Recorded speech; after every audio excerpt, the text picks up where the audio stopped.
Good morning, everybody. It is one of those mornings. Let's get this party started.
Thank you for tuning in to Tamara for Georgia.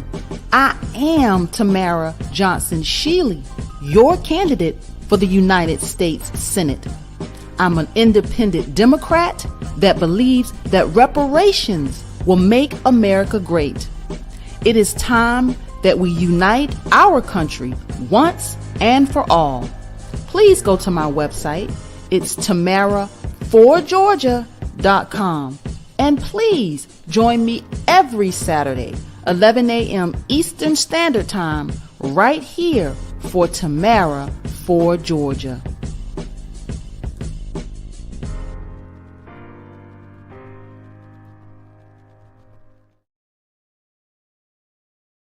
All right. Good morning. Good morning. Good morning, y'all. It's one of those days, but we are here. We are here, and it is the third Saturday, and y'all know what time it is. Mr. Reggie Jackson. Good morning, sir.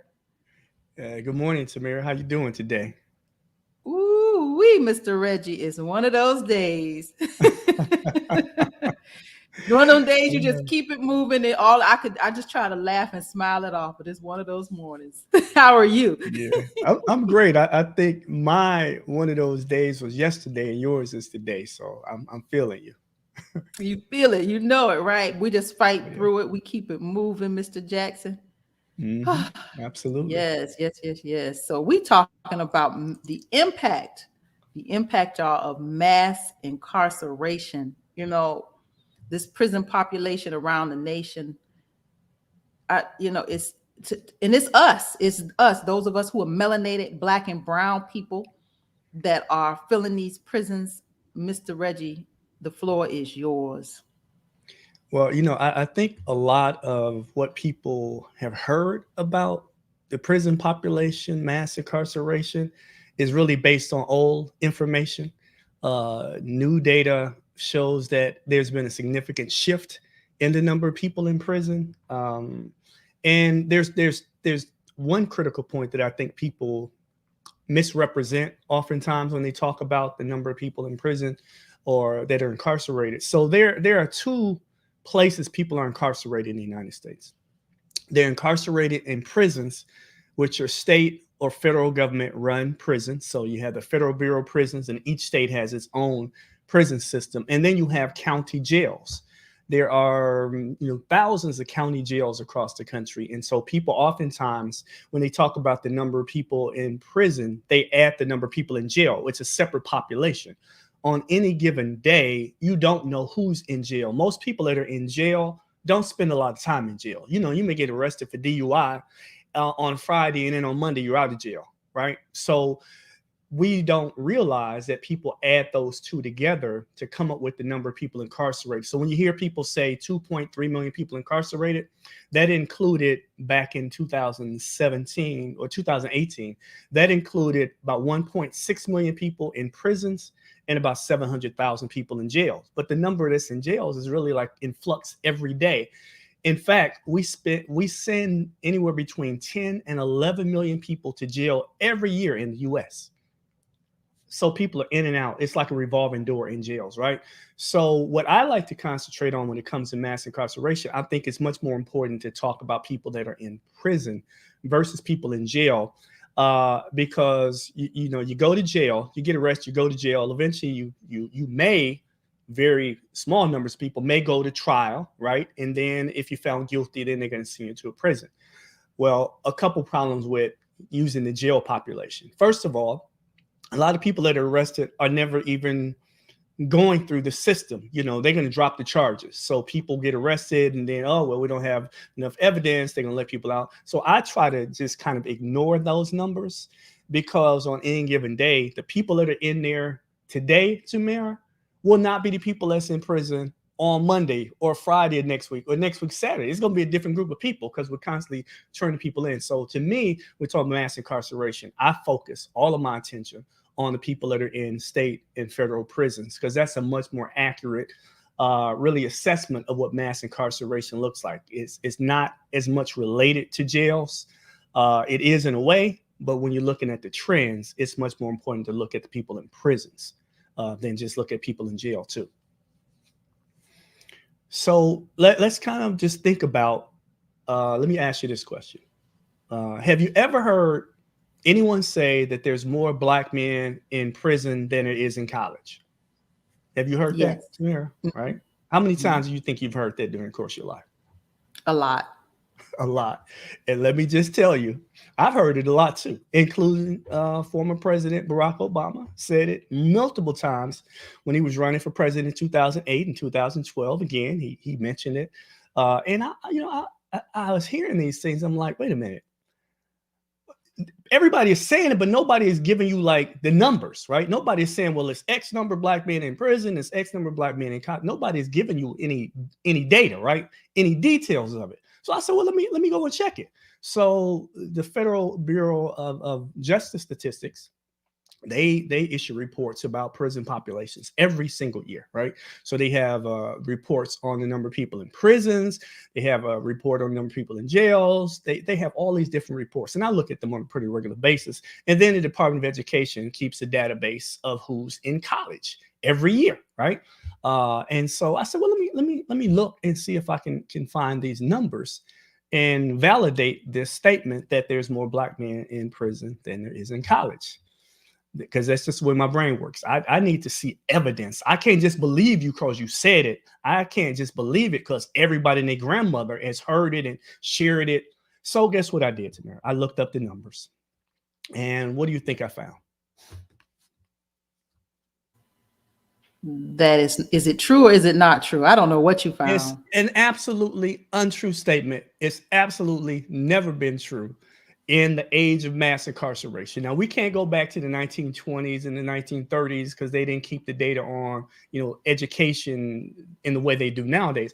But in the age of what we call mass incarceration, so going back to the 1980s, when we started locking up so many people in our prisons, it's never been true, Tamir. It's never. The only year that it even came close to being true was in 2006. It was really close, but it was still, even at that time when it was close, it was still more Black men in college than there were in prisons. So I want to just share with your audience today some of the actual numbers, right? Because everybody says it, but it's like, dude, give me the proof. Where is your proof?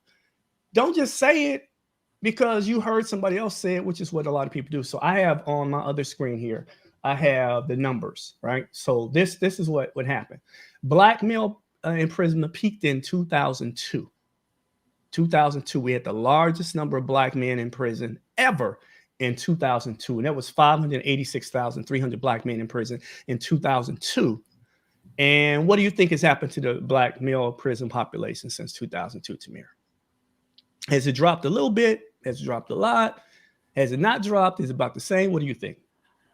You know, honestly, I don't know, because you giving me information that is all brand new to me. So I'm gonna Mhm. let you talk, Mr. Jackson. Okay. Well, just for the sake of you and your audience, because nobody listen. I'm the type of person I look at data and numbers and stuff because I want to provide evidence of what the words that come out of my mouth are backed by some type of evidence, right? So let me just share this with you. So in 2020, that black male prison population, so 18 years after its peak, has dropped by about 34%. So we have 1/3 less black men in prison today than we did when it peaked in 2002. Most people don't know that because most of the most famous kind of books written about mass incarceration were written like 10 years ago, right? Or more. You know, Michelle Alexander's book, I think, came out in 2007, 2008, whatever it was. It's old. The information is old. And so nobody is going back to say, oh, by the way, we talked about mass incarceration back at that time, but there's been a huge shift. There's a lot less black men in prison than it used to be, blah, blah. Nobody does that because people want to keep that same negative narrative. And I say, listen, I want the data to drive the narrative instead of you having the same conversation you had 10, 15 years ago about mass incarceration. It can't be the same conversation you had today because the prison population for black males has shifted dramatically, right? So you have 586,300 in 2002 at the peak, the largest number ever. At the end of 2020, which is the last, available data that we have, it was just 389,500 black males in prison across the country. 586,000 down to 389,000. That's a So huge, 500 go huge back. difference. So Yep. 586,000 in 2002. Yep. And 389,000 at the end of 2020. That's 200,000, about 200,000 less black men in prison than it was then. So the question that comes to my mind when I looked at that, I'm like, well, what happened? Why is there so many less black men in prison now than it was back then? Well, the reason you had 586,300 black men in prison in 2002 was because over the course of the 1980s and the 1990s, you started filling up our prisons with black and brown men. The number of black men in prison increased dramatically. And it wasn't just a war on drugs. That was part of it. A big part of the reason that it increased dramatically was because of draconian laws that were passed by the federal government, making penalties for crimes way more harsh than they used to be. And in addition, the state said, well, let's follow the lead of the federal government and increase penalties for different crimes.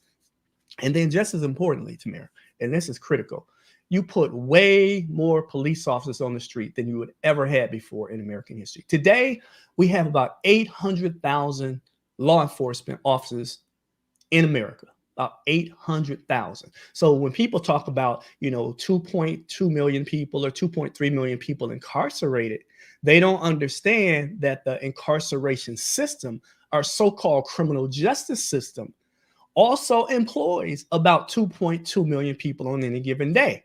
We've actually added 1.5 million jobs to the criminal justice system since back in 1969, when you started to see money pouring into state after state to increase the number of prisons they had, increase the number of police officers, really increase the apparatus that created mass incarceration. I always say this about mass incarceration. You can't have mass incarceration unless you have a vehicle that drives you to mass incarceration. So that vehicle will include new laws that more harshly penalize different crimes. And of course, you need people working in the system. You need more police officers. You need more people working at the district attorney's office. You need all of these different people. So literally, the system of mass incarceration in the United States is one of the largest employers in the entire country, right? So when people tell me, well, we need to do something about mass incarceration, there's too many people. I said, listen, the only way you can really do that is you're going to have to get rid of some of those jobs. Somebody has to, listen, if you're going to decrease the number of people in prisons, which we've seen a huge decrease, one of the things that comes along with that is that prisons are like, man, listen, man, we got like 50 guards, but we just dropped the prison population by 25%. We don't need as many prison guards as we used to have. So slowly but surely over the course of time, Tamara, people haven't been paying attention because it hasn't been really talked about is the prison population for everybody has been dropping tremendously. So let me give you the latest data. It says the number of prisons under state or federal jurisdiction decreased by 214,000 from 2019 to 2020. 214,000 people less in prisons, state and federal prisons, right? And it dropped 399,700 since the prison population for everybody peaked back in 2009. So that's a drop of 25% in the prison population nationwide since 2009 when it peaked. So what's happened over the course of time? The numbers have been dropping, but the conversation hasn't changed. Mass incarceration, mass incarceration, mass incarceration, mass incarceration. Nobody is saying, well, man, look, it's 25% less people in prison than it used to be. All of the conversation about we need to decrease the prison population has actually led to a decrease in the prison population. In fact, the two largest states in terms of the drops have been California and Texas. Part of the reason it's dropped dramatically in California is because, well, you know, people sued the system and said that the prisons are overcrowded and some of these people don't really need to be in prison. And so they let a lot of people out of prisons in California because it was just super expensive. Same thing in Texas. All right. So what we've seen is a dramatic decrease in the prison population, but nobody's talking about it because everybody still wants to mass incarceration, and nobody wants to tell you that it's getting better. It's getting significantly better. 9 states from 2019 to 2020 saw a drop of 20% in their prison population. 9 different states. So it's been dramatic, right? And it's accelerated due to COVID, you know, because the COVID made it so that, man, we got to really reassess what we're doing. A lot of people in prisons are getting sick, dying of COVID. Prison guards are bringing it into the prisons. They're getting sick. They're dying. So there's been a shift. But overall, since it peaked in 2009, it's been going down dramatically. But nobody knows that because nobody is saying it other than like me, basically. I haven't heard anybody else talk about this. So let me go back to Black males in prison, right? So when I say that it's an inaccurate statement, I want to provide you with a little more information. So Black prison population peaked in 2002, and it's been going down dramatically since then, right? Black male college enrollment peaked in 2011.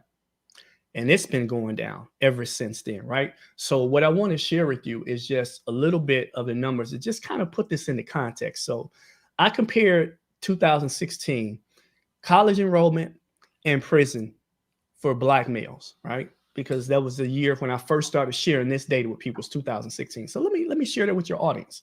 I haven't looked up what the data is today because for whatever reason, the Department of Education's website where the reports are at, it's not working. I don't know what's going on with it, but every time I've checked it over the last couple of weeks, it hasn't been working. So I can't tell you what, but I can tell you what it was in 2016, because I think this is really important for people to understand. In 2016, you had 467,000 Black men in prison. That's a lot, right? 467,000, but it's down to 389,000. So even since 2016, you've seen a drop. But at the same time, you had 467,000 Black men in prison. You had 959,000 Black men in college. That's like 500,000 more people in prison or in college versus prison, right? So when we hear people say there's more Black men in prison than is in college, I say, show me the proof. Because the 2 places where you get the proof shows that that statement is absolutely not only wrong, but it's not even close to being right. So 959,000 Black men in college doing their thing, matriculating through, you know, post-secondary education, what we've been telling them to do for years, right? The Black men need to get their act together and do that. We've been hearing all of that nonsense. Barack Obama, you know, Black men need to pull themselves up by the bootstraps, all that nonsense. They've been doing it.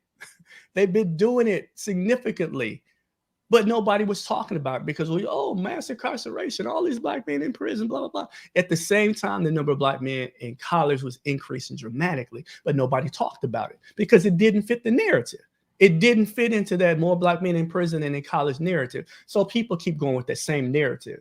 So to give an example, Most people that are in college, Tamara, are not my age. They're not your age. Most people in college are 18 to 24 years old, right? That's my That's age. Yeah. Okay. Yeah. Okay. So they are your age, right? So when we think about, making a comparison to the number of men that's in prison versus number that's in college, it doesn't even make sense to group every black male into the possibility of being in college, because it's not gonna be no 75-year-old black man in college, more than likely, right? But you got some 75-year-old black men in prison. You got 37-year-old black men in prison, but not a whole lot of 37-year-old black men in college. So if you look at the people that are generally college age men or women, most people in college, like well over 70% of people in college, are 18 to 24. So I said, if you want to be fair in having this conversation about black men in prison versus black men in college, you look at the age group where they would most likely be in college. And this is what I found. This is 2016. At that particular time, you had 60,710 black males in prison. That's 18 to 24, right? 60,710. You had at the same time 809,570 18 to 24-year-old black males in college. 61,000 versus 809,000. Now, think about that. When I looked up that data, and I said, man, this is like blowing me away, because this is the exact opposite of what I hear everybody saying. So I started letting people know, dude, the statement is wrong. It's not even close. And when you look at the people that would probably be in college in the first place, it's even more distorted of a statistic. So in 2016, for every black 18 to 24-year-old male that was in prison, 13 of that same age cohort were in college, Tamara. So what this told me was very clearly, these young brothers are handling their business. They're doing what they're supposed to do. They're not walking around being these thugs that you watch on all of the TV shows and the movies, acting like they ain't got no sense. These young brothers are matriculating through college. They're handling their business. They're doing exactly what they're supposed to do, but nobody wants to give them credit for it. Nobody. Everybody talk about all these black men in prison. Yeah, a bunch of old dudes in prison. 37, 45, 57. Them dudes wouldn't be in college if they weren't in prison anyway. So when you look at these young brothers, and I always say, listen, my favorite people in the country are young people, because they are much more honest than people that are older, and they see the world in a different way. So I want to give honor to the fact that that statement is a bogus statement that has never been true, ever. And anybody that wants to challenge me on this, listen, give them my contact information. I can send you the evidence. I mean, it's out there to find. It's not hard to find. And I want people to understand this, Tamara. What happens when you say there's more black men in prison than in college? It sets off a process in their mind. It plants a seed that, well, you know what? That's normal for us, dude. Being in prison versus being in college. Yeah, that's what we do. No, that's not what we do. What we do is we send 13 men to college for everyone that's in prison in that age group. But because we're not telling these young brothers this, they're not understanding that they're handling their business. They're doing what they're supposed to do. They have this seed planted in their minds that going to prison is what they're supposed to be doing. Here's another piece of information that you heard all the time back in the early 2000s, that 1/3 of black males born by the year whatever will go to prison, right? So I think the number was like 1/3 of every black male born in 2001 will go to prison during the course of their lives, right? That was out there. I heard 50 gazillion people say that, and it's been shared. People are still sharing that statistic nowadays. And this is the thing that's problematic about it, Tamir. That statistic was based on the prison population in 2002, right? So at the peak of black male imprisonment, basically what they were saying is if current numbers of black males in prison, continues to grow at the rate it's growing, that 1/3 of black males born in 2001 can expect to spend time in prison. So, okay, but did the trend continue? No, it didn't. It didn't continue. In fact, it started to drop. It's dropped by 34% since then. Therefore, by saying that black males born in 2001, 1/3 of them are going to spend time in prison, that would have been true if the trends would have continued in the way they were in 2002, but they've turned completely around, 180-degree difference, which means that if somebody says that, they're lying to you.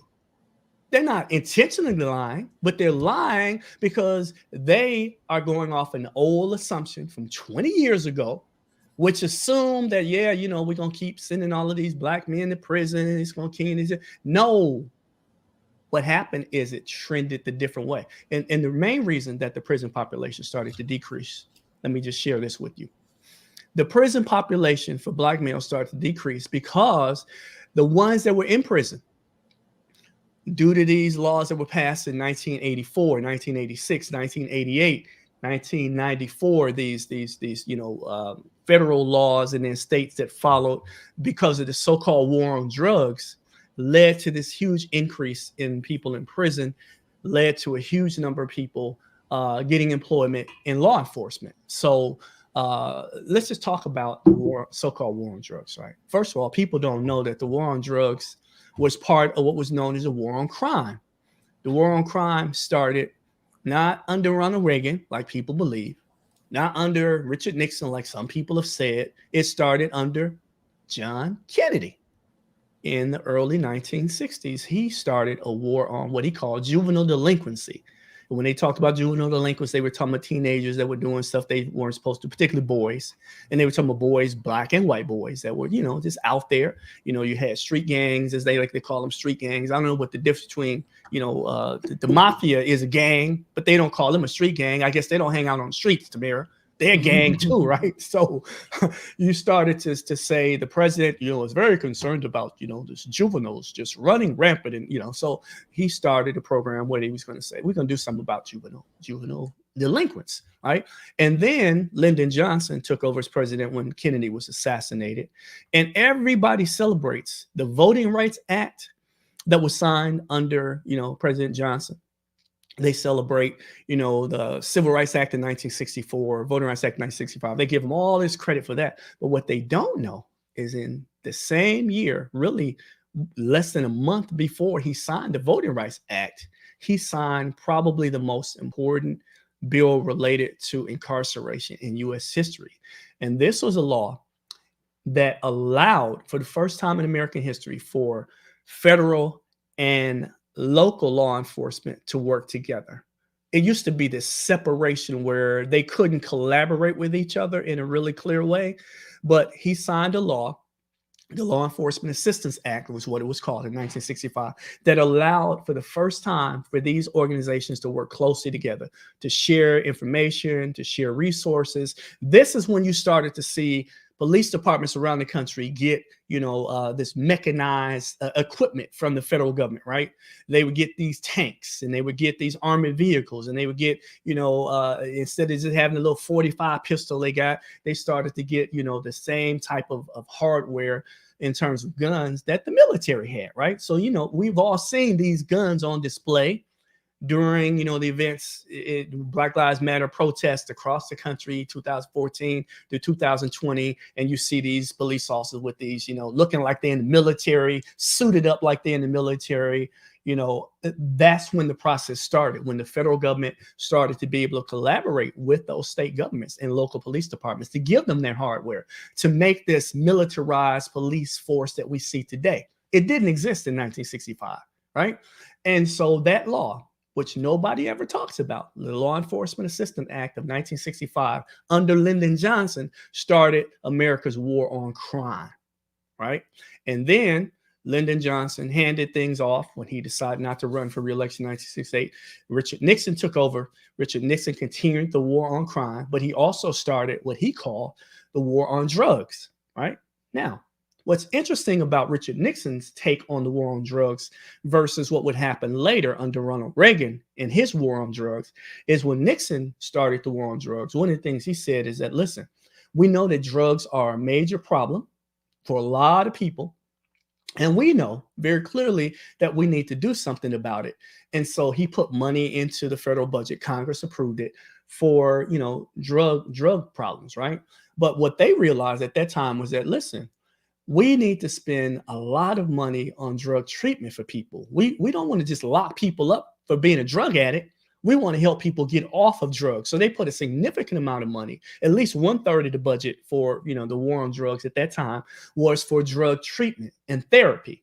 So they were thinking, right, like, okay, we do the interdiction to try to stop the drugs from coming into the country. We start arresting drug dealers, all that. But listen, at the same time, we want to provide funding for people to get treatment to get off of drugs. So actually, Nixon had it right that this is the way you handle the drug problem. It's a problem that people have. They're addicted. Give them assistance to get off drugs, and you'll see this problem kind of go away. But later on, 10 years later, Ronald Reagan becomes president. And, he becomes, a law and order president. Nixon did too. Nixon ran under kind of law and order, stuff on crime, all of this stuff. But then Ronald Reagan really came riding in on that white horse with the white cowboy hat on.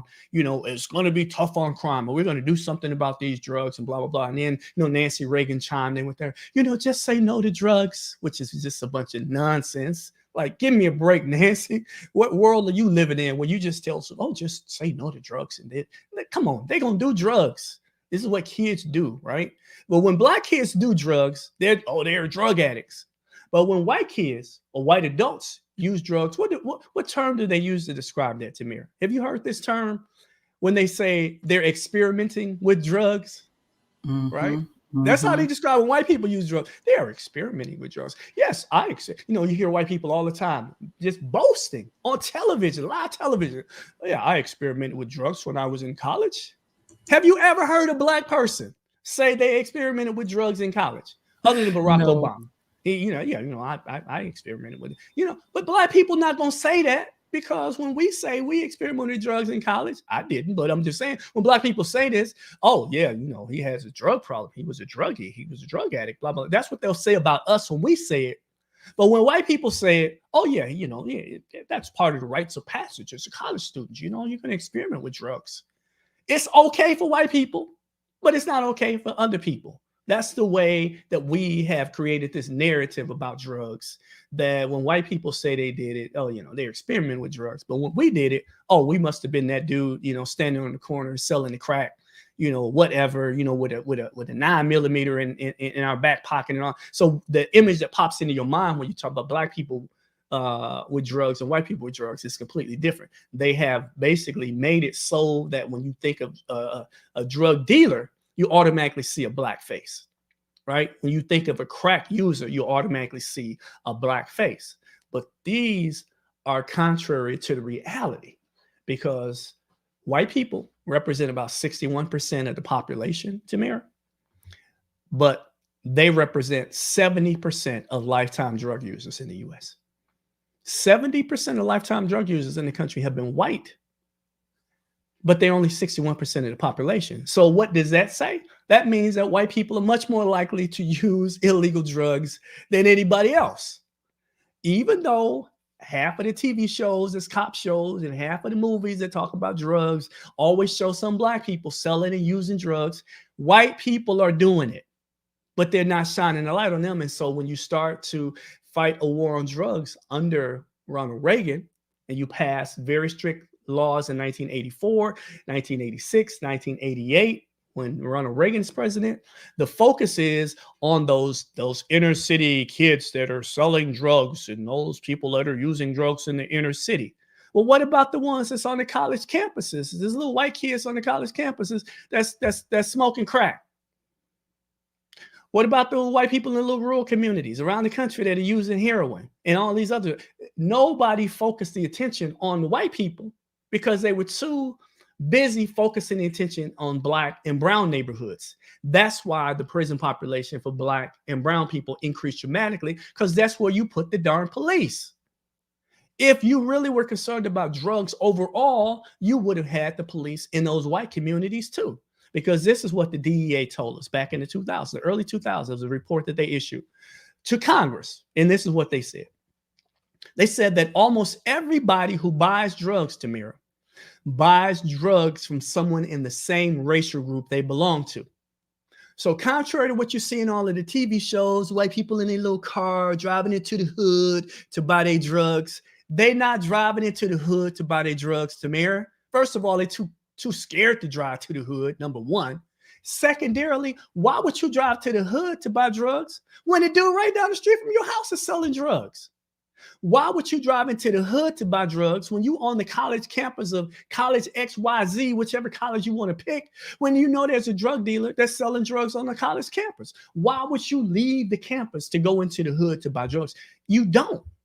Only in television and movies does that stuff happen. In the real world, white people buy drugs from white people. Black people buy drugs from black people. Hispanic people buy drugs from Hispanic people. You stay in the network of people that you know. So you watch all of these shows, movies over the course of time. They always show people coming into the hood to buy drugs. They never show them on the college campuses. You know, they'll show in movies. They love to show white kids, you know, smoking weed or doing something in college, right? They never make it seem like it's something bad, though. It's like, yeah, you know, we're partying. Let's party, right? You don't never see them showing no black kids in college partying, you know, doing drugs, partying, you know. So this representation has poisoned our minds into thinking that drugs and black people are associated, drugs and Hispanic people are associated, but drugs and white people aren't associated. And if they are, they're associated in a positive way. Like, this is a rites of passage. I'm just experimenting with drugs, right? So the perception and the reality aren't the same. So I say this all to make the point that when you look at the people that are in prison for different drugs, it varies by the type of drug, the racial group that uses those particular drugs, the racial groups that are incarcerated for those drugs is different. So let's talk about crack. Right? Because crack is, you know, we were told that, you know, crack is the most dangerous drug known to man. It's the most addictive drug known to man. Once you try it once, you're hooked for life, all of that stuff. We heard millions of stories about that in the 1980s. Millions of stories. Like, everybody and their grandmother was saying this. Oh, those crack babies, they're going to be messed up for the rest of their lives, blah, blah, all of this stuff we heard about crack, right? Crack was the demon drug. And this is the drug that they used in the 1980s. In 1986, 1988, those crime bills that federal government passed and then states kind of followed suit, they use crack as the demon to pass those laws. So listen, I don't know how many of the people in your audience remember this guy named Len Bias, basketball player, University of Maryland, one of the best basketball players America has ever seen. This guy was tremendous, right? And so the Boston Celtics NBA team had won the championship in 1986. And because of a previous trade, they had the number 2 pick in NBA draft that year, right? And so they drafted this young brother, Len Bias. I mean, if you haven't seen Len Bias, y'all need to go to YouTube and look up Len Bias highlights. The dude was just tremendous, right? Boston Celtics drafted him. You know, they already had this dream team, you know, of players, and they were like, man, we guaranteed to win the next championship. We adding this piece to the team, Len Bias, this brother. Like, oh my goodness. People in Boston were so excited. Len Bias was drafted, number 2 by Boston. And then later that night, a friend of his, and he, you know, said, man, let's do a couple lines of cocaine. He did some cocaine. And he had a massive heart attack and he died. He died. Just drafted by the NBA and died of a heart attack induced by cocaine use. Not crack. He didn't use crack. He snorted some powder cocaine and he died. Later that summer, a young brother that played professional football for the Cleveland Browns, he did the same thing. He used some powder cocaine, had a heart attack, and died. So it was 2 high-profile cases of black athletes using cocaine, having a heart attack, and dying. And it became like all of the conversation around the country was, we got to do something about these drugs and these black men and blah, you know. So we became the face of drug usage, cocaine usage, right? And then eventually as crack came on the scene, people started saying, yeah, you know, that crack is killing all of these black people and crack this and crack that and crack babies and all. Nobody could stop talking about crack. And by 1988, when they passed that particular legislation in the federal government, they said, we're going to treat crack cocaine and powder cocaine differently in federal law. So this is what they did, Tamara.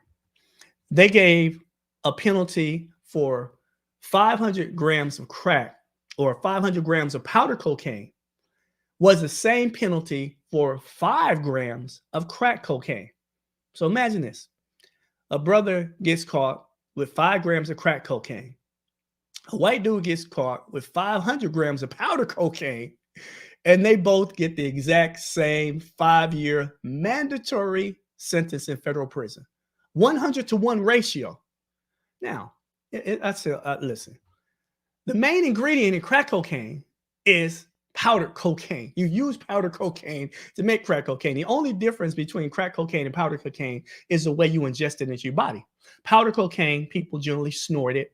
It gets into their mucous membranes and eventually gets into their bloodstream and gets to their brain. And they're usually going to get their little high within about 10 minutes or so, right? 5 to 10 minutes, you're going to get the high from snorting your cocaine, right? Contrary to what you see in the movies when people snort, it's like, oh, they get that high right away. It doesn't happen that way. In the real world, it takes about 5-10 minutes for you to get that real good high, according to the DEA. Now, that's what the DEA said. This ain't Reggie. It ain't like I'm speaking from my experience. I'm telling you, this is what the DEA says about how people ingest, you know, powder cocaine and how they get high, right? So now let's go to crack.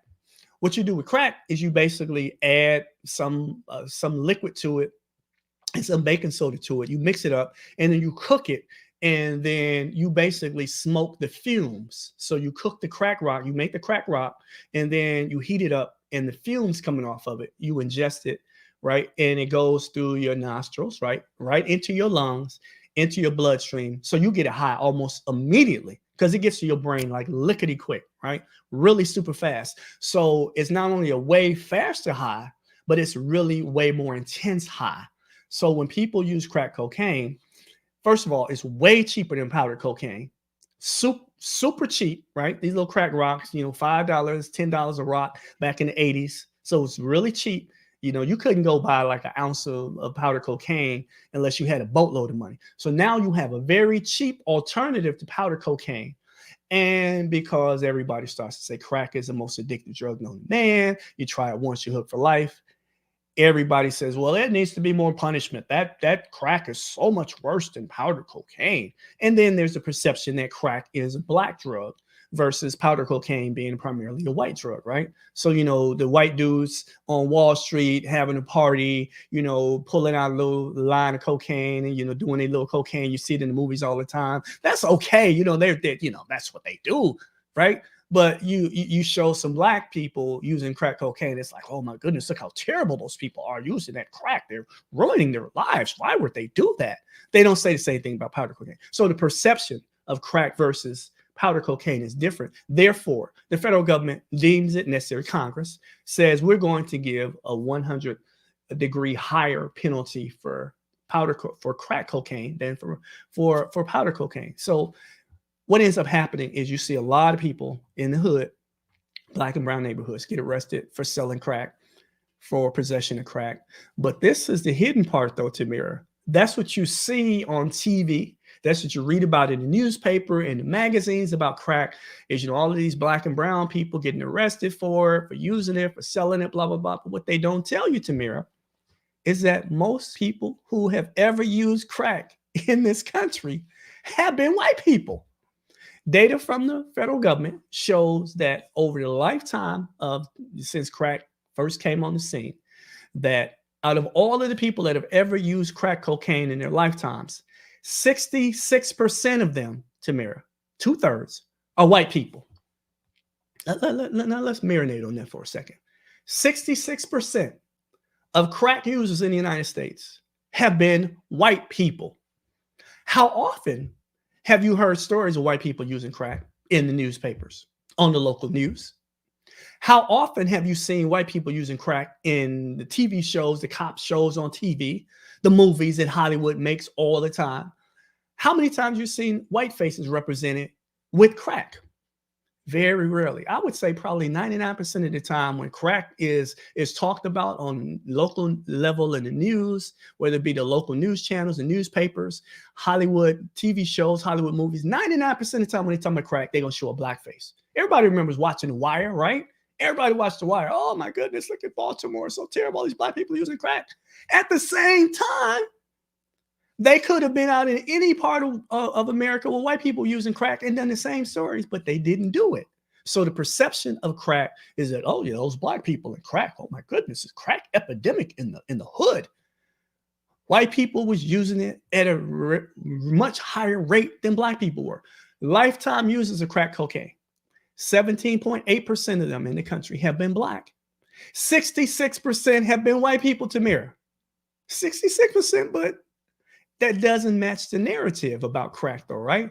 It doesn't match the narrative about black people and crack in the inner city and blah, blah. It doesn't match the narrative. So what happens is people just ignore that. They ignore the facts that show that 2/3 of crack users have been white. And as a result, when you look at, as I said, the way law enforcement attacks crack cocaine, you're going to the hood, the barrio, to arrest people for selling and using crack. And you're ignoring the little, the white drug dealers and the white drug users, the crack users and sellers out in, the suburbs or the exurbs or the rural communities, the farming communities around the country where white people just using crack like it's going out of style. You ignore all of them. You're not going to go in, this task force in, Billings, Montana, crack cocaine task force. You're not going to see that. Because they got a task force in Baltimore or a task force in DC or in Atlanta or Milwaukee or Chicago, Detroit, LA, wherever, right? They don't use the same resources to attack crack cocaine in the white community as they do in the black and brown community. So as a result, this is what you see. 66% of white people in this, 66% of people that have used crack cocaine in America have been white, Tamara. But when you look at people that are in federal prison for crack cocaine offenses, whether selling or using, possession, only 4% of people in federal prison for federal crack cocaine offenses are white. Let me share those numbers again. 66% of users of crack cocaine have been white, but in the federal prisons, only 4% of the people in federal prison for crack cocaine offenses are white. 66% of users, 4% of the people are in federal prison for crack. Now tell me, does that math add up to you, Tamara? Does that seem reasonable to you?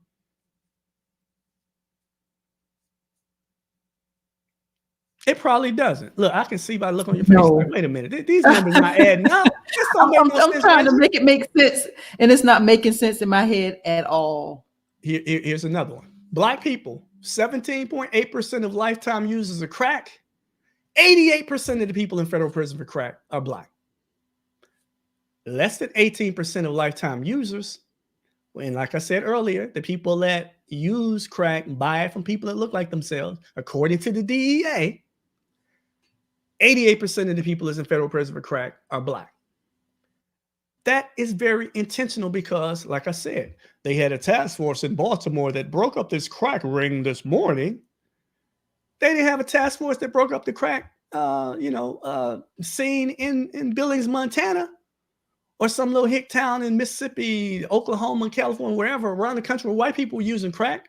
They focused the attention on black people and brown people, but mostly black people. And that's why you saw the large number of black people going to prison for crack.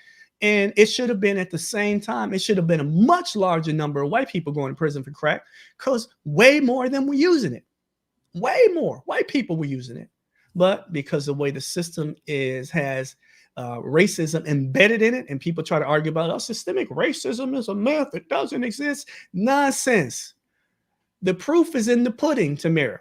You cannot convince me that the fact that only 4% of people in federal prison for crack cocaine are white when they're 2/3 of the people that have ever used crack cocaine. That doesn't make sense. When black people are 17.8% of lifetime users, but they're 88% of the people is in federal prison for crack cocaine. That tells you that the system is wrong. And so what ends up happening? You pass these very draconian laws, 1984, 1986, 1988, increasing the penalties for a lot of drugs. And then in 1994, the crime bill that everybody wants to, oh, those people were really bad. And now they come and apologize. All these members of Congress have apologized for that law. Yeah, we overstepped our bounds and the penalties were too rough and blah, blah. Listen, let me tell you about 1994 crime bill. What was most important about the 1994 crime bill wasn't the fact that it led to a boatload more people being incarcerated. That came about as a result of the bills in 1984, 1986, 1988. 1994 just kind of built on it, but the trajectory was already moving up before that bill. What was most important about the 1994 crime bill, the reason it helped accelerate the prison population, was that you added an additional 100,000 police officers in the United States. Under that bill, 100,000 extra police officers. And guess where they sent most of those police officers to? To the hood, in Baltimore, in Atlanta, in Milwaukee, in Chicago, in Detroit, in New York, in Miami, all these places. They concentrated those new officers in the places where they had been told, there's this drug distribution networks in these, these Black and Latino communities are just outrageous. That's where they sent the cops. So if you send more cops there, guess what, Tamara? You're going to arrest more people. They ain't paying these cops the type of money they're paying them to sit around and eat donuts and drink coffee. They're paying them to arrest people. And that's what happened. So the prison population continued to increase, and it increased nationwide, and it peaked in 2009. But for Black folks, it peaked in 2002, and it's been going down ever since. So how is it that over the last 20 years, the number of Black men in prison has dropped by 34%, but nobody knows that? Nobody knows it because nobody's talking about it. Because everybody's using the data from 2002, 2003, whenever, that all information, because it fits with the narrative that people love. The mass incarceration around Black men is really terrible, and we need to do something about it. We have done something about it. And part of the reason that the prison population among Black men has dropped is because guess what? People ain't standing on corners selling crack like they used to, Tamara, right? You saw the movie. Remember Chris Rock played a crackhead in this movie? You don't see that. Crack went out of style. There's still people that's using crack today, but it went out of style. People are like, man, look at these crackheads. Their lives all messed up. And it was a drug that was in vogue for a minute, but then it just, okay, people not using crack the way they used to. But now, this is the interesting piece. Then you start to see methamphetamines grow wildly across the country. It became the new drug of choice, right? Because it was cheap and got a good high, apparently, for folks. And so that became the issue. And then, all of a sudden, lately, heroin, right? You're talking about the opioid crisis. Listen, stop with the opioid crisis nonsense. Heroin is an opioid, right? Heroin is an opioid. A lot of people started using heroin. But these are opiates. So they're making it think that all these people are, using these drugs that they've gotten from their doctor and they're getting high. Yeah, but people started saying, man, you can't get those opioids from your doctor as easy as you used to. Some of the pharmaceutical companies have been sued for, selling these opioids in massive numbers, making billions of dollars of profit. And so what happens is they start cutting back on your ability to get the opioids from the doctor, right? So now the drug dealers that used to be able to get that stuff very easily is harder. So now what do people do? They use a substitute opioid, which is heroin. And so now you have a heroin epidemic. People are dying from overdoses. We had the largest number of overdose deaths ever in U.S. history last year. In the face of the opioid crisis, as they love to call it, as white people, right? Oh my goodness, these people are addicted to opioids and they're, oh my goodness, we need to do something to help these people. We need to get them into drug treatment. All of this empathy and compassion for these folks because it's whiteface. Where was that empathy and compassion when heroin was running rampant in the Black community in the 1960s and early 70s? Where was it in the 1980s when crack was ravaging Black and brown communities? No empathy, no sympathy. Back then, it was like, yeah, lock them up and throw away the key. But now it's like, no, don't lock them up. Put them in drug treatment. So the face of racism plays a role in where we are today. And then the last thing I want to share with you, Tamara, the last data point I want to share with you, that of Black males 18 to 24 that's in college, 84% of Black males in college, 84% of Black males in college are 18 to 24 years old. 84%. So it's not a strong likelihood that older black men are going to be in college, right? So when the black male prison population peaked in 2002, there were 122,700 black men in prison that year. By 2019, that 122,700 had dropped to 46,980. That's a huge drop. So what's happened is brothers have been handling their business, doing what they're supposed to do, but nobody wants to give them credit. So when you hear people have these conversations about mass incarceration and they say, "Oh, there's more black men in prison than there is in college," I want you to do what I do. Where's the proof? Ask them, where's the proof? You get where? Oh, well, everybody knows that, Reggie. Yeah. Where's the proof? Give me the evidence. Because there is no evidence, because it's not true. It's never been true. And so I want us to change the narrative about mass incarceration to one that shows that, listen, because I'm doing a program about mass incarceration, next month for a group here in Wisconsin. And part of what I'm going to share with them is, listen, when the data shifts, the narrative has to change. The narrative about mass incarceration, particularly as it concerns black men, we have to understand as a black community that, listen, we got 1/3 less black men in prison today than we did back in 2002 when it peaked. That's tremendous progress. Tremendous progress. And part of the reason is a lot of those brothers that was arrested in 1985, 1990, 2000 served their 5, 10, 15-year terms and they out of prison. One of my cousins has been in federal prison for selling drugs, been in prison. I can't even remember how long he's been in prison, but listen, it's one of my first cousins. He's getting out next week. Man, I'm so excited. This brother's getting out. I haven't seen him since he went to prison. And everybody in the family is just like, man, we can't wait. Man, he gonna finally be free, back home, blah, blah, blah. So for me, when I talk about mass incarceration, I want people to change the narrative because the numbers have changed. And I want people to understand that the face of crack is a white face, not a black face, contrary to what you've been told.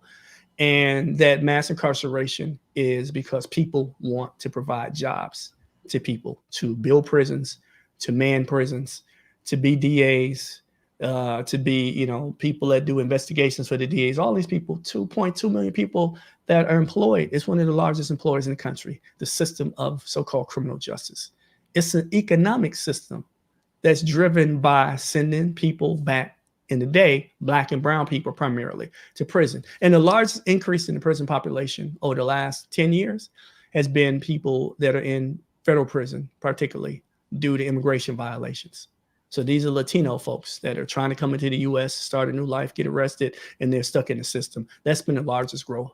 Even though the numbers have dropped dramatically, that particular part of the prison population continues to increase. The percentage of people that are in prison for drugs has dropped. On the federal level, about 40% of people are in prison for drug offenses. On the state level, that's only about 13%. So most people in state prisons are in there for violent crimes, assault, things of that nature. So when you talk about decreasing mass incarceration, letting people out of prison, is a lot of violent offenders that have to be let out of prison for the prison population to continue to drop. Mr. Reggie, I knew, my takeaway is that nothing they say about us is true. And we as a people are really making progress.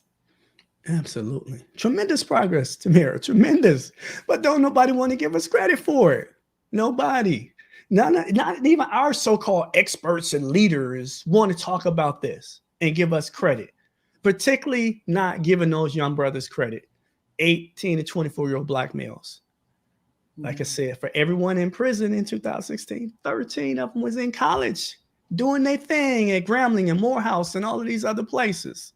Nobody want to shine a light on them because they busy shining the light on the dudes that stand on the corner selling drugs. Because that's what America wants to believe about us. That's what we have been led to believe about ourselves. Let's stop falling for as Eddie Murphy said, let's stop falling for the banana in the tailpipe trick.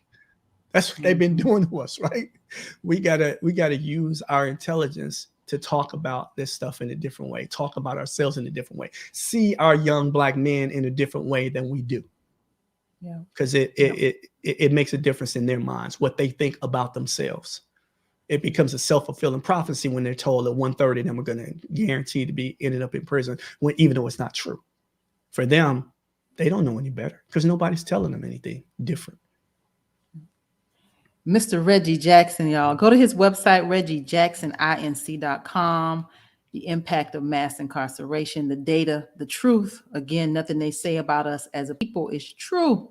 And we really are making progress every third Saturday. Mr. Reggie, thank you for joining me, sir. I sincerely appreciate you. Yeah, absolutely love being here with your folks. Loves you. I appreciate that. Appreciate that feedback. Listen, I love being here with you and your audience. And listen, I'm gonna just keep bringing it. You know, this is what I do. And I appreciate having this national audience with your show, Tamara. Thank you, Mr. Reggie. Have a good week, everybody. Same time, same channel. See you next week. All right.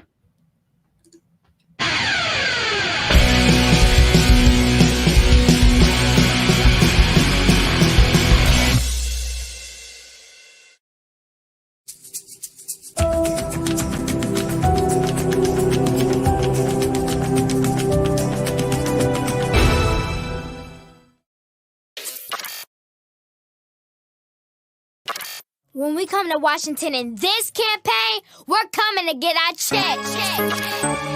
Young prodigies. Grow. Free. Reparations, Martin said we coming for our check. Reparations, say it loud, 1, 2, mic check. Cream, cash rules everything around me. Dream. My legacy, you can't stop me. Coming for our 40 acres, HR 40 and our paper. Kicking the door, coming for our 40 acres and more. Our 6.4 trillion. Miss that no, we fought the Civil War. We came from the poor. Start from the bottom, we still on the floor. We pray to the Lord. Amen. Picking the cotton, our fingers are sore. Straight out the underground, escaping from slavery. The only cemeteries that we had were the trees. Watching our bodies while they blew in the breeze. Thinking to the north side to get free. That way came from slavery. Where's on the mirror once you sit on me? Put her head on the door, put the werewolf scheme. Stick to the north side to get free. Reparations, Martin said we coming for our check.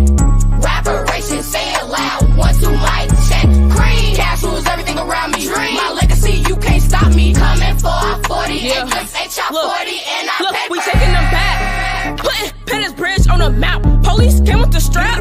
That Sunday was bloody, no cap. Stop capping. Speaking of cap, Capping it, taking knees at the flag. Where my justice at? We built this nation, better give me them racks. All fat, just imagine a little bit of gasoline. 4 girls got bombed back in 63. 400 years, yeah, we still ain't free. I rise, we rise, taking it. Capping it. Reparations, Martin said we coming for our check. Reparations, say it loud, 1, 2, mic check. Cream, Cash rules everything around me. Dream. My legacy, you can't stop me. Coming for our 40 acres, HR 40 and our paper. We stuck in the trap, with no shoes, trying to pull up bootstraps. Increasing the gap, wealth got bigger, so we had to adapt. Discriminated cause we black, I know it worth more than I know it's a fact. They tryna feel scraps, strike me on board so we can't come back. 30 years ago on April 19, Yusef and Try Raymond Chemical Reed. If it happened to them,